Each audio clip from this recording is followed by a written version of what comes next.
Part of the reason that I've always been interested in biodiversity is because this is what we all rely on. We all rely on different parts of the natural world. Everything that we need as people, as a society, as economies, at some point that ties back into the natural world. It's essential for us to live and for us to thrive. I've always been interested in ecology and biodiversity, and eventually I realized that one of the most important things I could study is the process of extinction.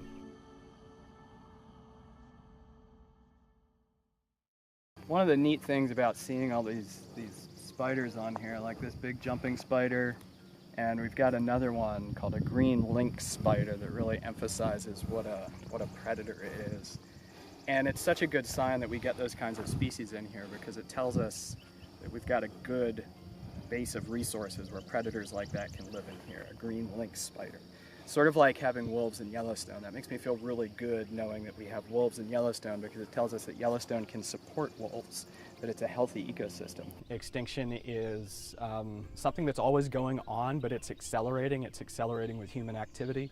It's accelerating with habitat loss. And we know now it's accelerating with climate change. And so we've been seeing this over long periods of time, and especially in recent history, more and more species are going extinct, including a lot that we didn't expect to see disappear.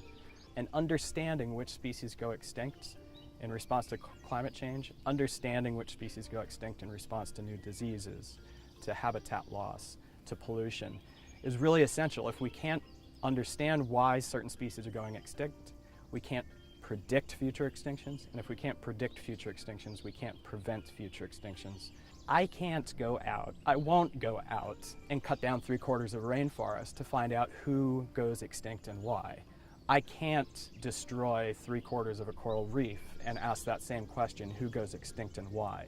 But what I can do is I can scale this all down to a more manageable forest ecosystem. So this is actually the type of ecosystem that I started doing this research in. These aquatic ecosystems, aquatic biodiversity, you can see all the tadpoles in there. What you can't see is dozens and dozens of other species that are also living in these artificial ponds. They're nicely controlled so that we can know that all the habitats are similar, and yet you can see how different one pond is from another. That lets us know that the species in here treat these as separate ponds, which is really good for our research. And that's really, to me, sort of the excitement and the beauty of doing an experiment like this, is I can have a species that goes extinct over and over and over again. And so I can remove the effect of it was a really warm year. I can remove the effect of there was a lot of habitat loss. I can remove the effect of it was a rare species, or I can focus in on those effects. And I can go do a study over and over and over. Did a species go extinct only because it was rare and it was in the wrong place at the wrong time, it was bad luck? Or does it go extinct every time I cut down habitat? Does it go extinct every time we create artificial warming out here and it gets too warm for it? That's really the key question we need to ask.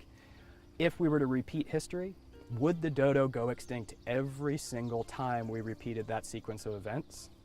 We can't do that in the real world, but we can do it in an experiment like this.